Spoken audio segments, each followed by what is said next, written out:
Hey guys, PrinceJedimaster here, and this is a biblical video. My good friend Mr. Romans9 asked me why I believe this book, aka the Holy Bible, is the true Word of God, the true God, and not, say, the Quran or any of those other books that are out there.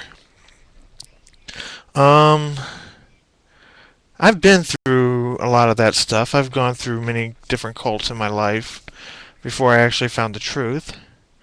The age of 16, I left a church, a regular church, good old country church. I left it. Um, won't get into the whole story, but I've gone through Wicca. I've gone through Jehovah's Witnesses. I've gone through Mormonism. I've gone through a bunch of different cults out there. Even hung out with Satanists and the Hell's Angels. So, um, but actually, the person who led me to the Bible was actually God Himself. I was on my way to get a second tattoo, and instead of going left to get the second tattoo, I ended up going right. And it's kind of weird because the church that I stopped at, I was to the right, on the right side of the road as well. So two rights do make a right. Um, Here, I want to read something to you guys, if you don't mind. If you do mind, then you can go ahead and turn it off. It's out of the book Hell's Best Kept Secret, okay? And this tells me a little bit about the Bible. All right, this is under the second chapter. It's under Who Needs a Parachute. The way we present the gospel determines the kind of response the sinner makes. Let me illustrate. Two men are seated on a plane. The stewardess gives the first man a parachute and instructs him to put it on because it will improve the flight. Not understanding how a parachute can possibly improve the flight, the first passenger is a bit skeptical. Skeptical. I can't talk. Sorry. Finally, he decides to see if the claim is true. After strapping on the parachute, he notices its burdensome weight, and he has difficulty sitting upright. Consoling himself with the promise of a better flight, our first passenger decides to give it a little time. Because he is the only one wearing a parachute, some of the other passengers began smirking at him, which only adds to his humiliation. Unable to stand it any longer, our friend slumps in his seat, unstraps the parachute, and throws it to the floor. Disillusionment and bitterness fills his heart because as far as he is concerned, he was told a lie. Sound familiar? Anyway, another stewardess gives the second man a parachute, but listens to her instructions. She tells him to put it on because any moment he will be jumping out of the plane at 25,000 feet. Our second passenger gratefully straps the parachute on.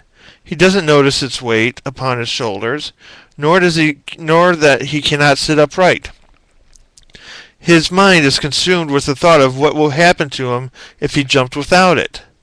When the other passengers laugh at him, he thinks, "You won't be laughing when you're falling to the ground."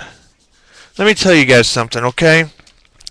And again, this is going to be titled something like, Why I Believe the Bible is the True Word of God. Do not watch if you don't want to pay attention. I don't know. It's going to be something weird like that. I know why I believe the Bible is the true Word of God will be in there, though. This book here, the Bible, my nephew calls it the Basic Instructions Before Leaving Earth, has a few other names for it as well.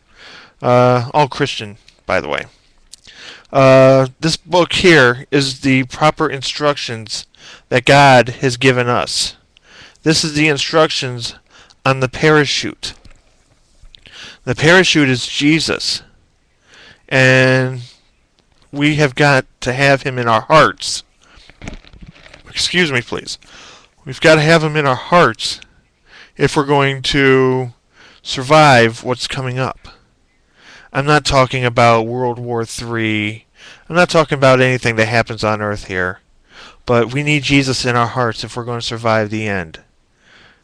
It's plain and simple, guys. I know some of you, my friends, do not want to hear it, but if I would not feel right if I didn't say what I have to say, okay? But that is why I believe the Bible is the real, true Word of God. And my words are horrible. I apologize. But this book here means a lot more to me than even my GameCube. So, oh, and some good news, everyone.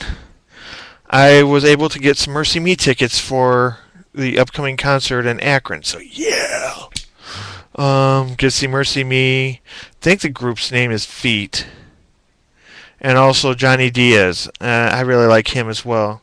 So, um, I can only say to you guys, God bless you all, and I hope to see you in heaven. And I truly, truly, deeply mean that. God bless.